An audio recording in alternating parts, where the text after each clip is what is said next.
Bueno, vámonos con este videito de suma de vectores. Vamos a ver diferentes métodos para sumar vectores. Pero antes vamos a hablar de qué es un vector. Recordemos que existe lo que se llama o lo que conocemos como las magnitudes, que básicamente las magnitudes son todo aquello que se pueda medir, ¿cierto? Existen magnitudes escalares y existen magnitudes vectoriales. La diferencia es que las magnitudes escalares solo la información que nos dan es simplemente el número, el valor numérico, como por ejemplo la temperatura y como por ejemplo la masa, ¿cierto? Como por ejemplo la distancia, ¿cierto? Son simplemente valores numéricos. Ahora bien, si hablamos de magnitudes vectoriales, ya estamos hablando de magnitudes que nos dan un poco más información, ¿sí? Necesitan más información para estar completa. Entonces acá tenemos el esquemita que dice que un vector, que básicamente es esto, una línea, ¿cierto? Esta línea que tiene esta flechita es un vector. Y los vectores tienen tres cosas que nos indican que son vectores. Tienen una magnitud, ¿sí? Es decir, tienen ese valor numérico, tienen un sentido, ¿sí? Y tienen una dirección que es la que está representada aquí con este ángulo teta, ¿vale?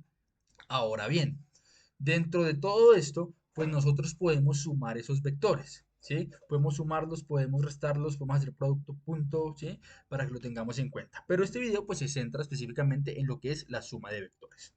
Entonces, bien, una aclaración antes. Vean que esta linecita de acá, esta flechita de acá, tiene un tamaño. Obviamente, a medida que el vector es más grande en magnitud, pues la flechita se verá representada por un tamaño mayor. Vamos a hacer el primer método de suma de vectores. Digamos que nosotros tenemos acá el siguiente vector. Vamos a representar el siguiente vector y digamos que arranca desde acá. Eso es lo otro. Los vectores tienen un punto de origen, ¿sí? Y es importante a veces identificar desde dónde arranca el vector, ¿vale? Entonces vamos a poner un vector por acá. Este es el primer vector. Entonces vamos a decir, bueno, ese es un vector y vamos a decir que ese vector se llama el vector A. Bueno, el vector B en este caso. Y ese vector tiene una flechita así, ¿cierto? Mejor dicho, nosotros dentro de lo que es estas magnitudes vectoriales, las escribimos con una flechita arriba para indicar que es un vector. Pero bueno, vamos a hablar de que esta es la magnitud del vector, ¿vale? Ya dijimos, esto tiene una dirección, ¿cierto? Y tiene un sentido. Vean que el sentido, pues nos lo da a nosotros el plano cartesiano, ¿cierto? El eje de las X, el eje de las Y el eje de las menos Y. Hay una aclaración también, pilas, porque es que los vectores podemos tener vectores en dos dimensiones y podemos tener vectores en tres dimensiones. En este caso simplemente nos vamos a centrar en vectores de dos dimensiones. Entonces tenemos este vectorcito B que tiene una dirección, una magnitud y un sentido, ¿cierto? Este vector B nosotros podemos representarlo como una parte que tiene el vector en Y, ¿cierto? Y una parte que tiene ese vector en el eje X, ¿cierto?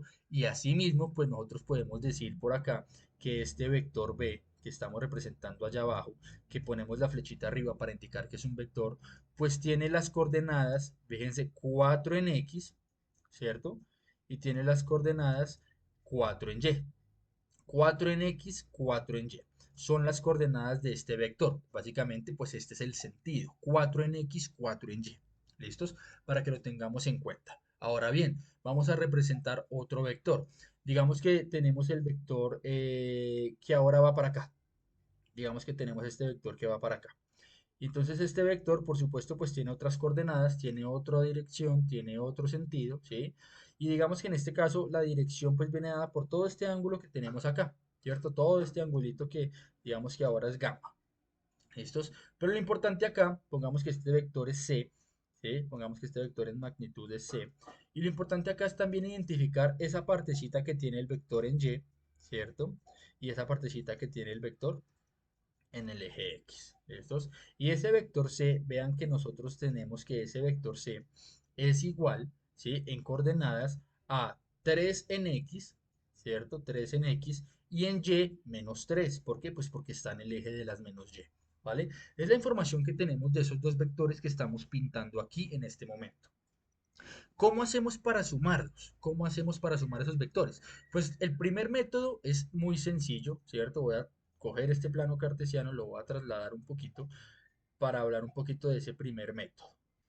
Ese primer método para sumar vectores es bastante sencillo porque lo único que tenemos que hacer nosotros es sumar componentes por componentes, ¿vale? Es decir, Lo que vamos a hacer es, para sumar este b y c, vamos a poner acá b más c nos va a dar igual, pongamos acá la flechita que indica que es vector, a la suma de las componentes. Entonces vamos a tener en la componente x, vamos a tener 4 más 3, ¿cierto?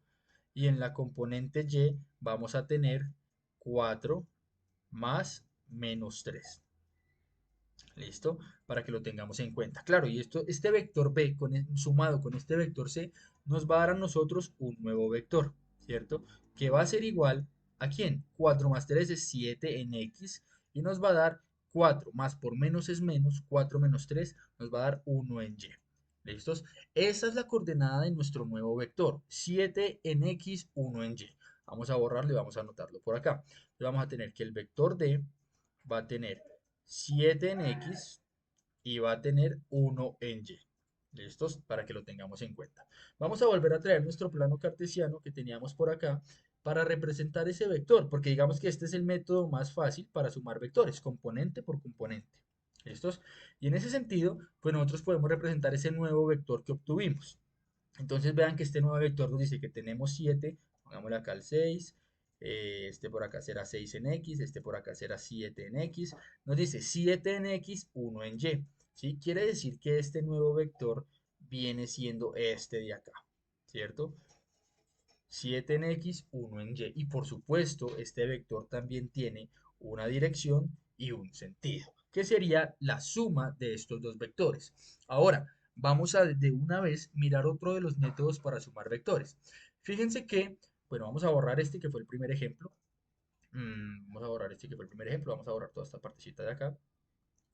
Y vamos a volver a hacer otro plano cartesiano. Para hablar del segundo método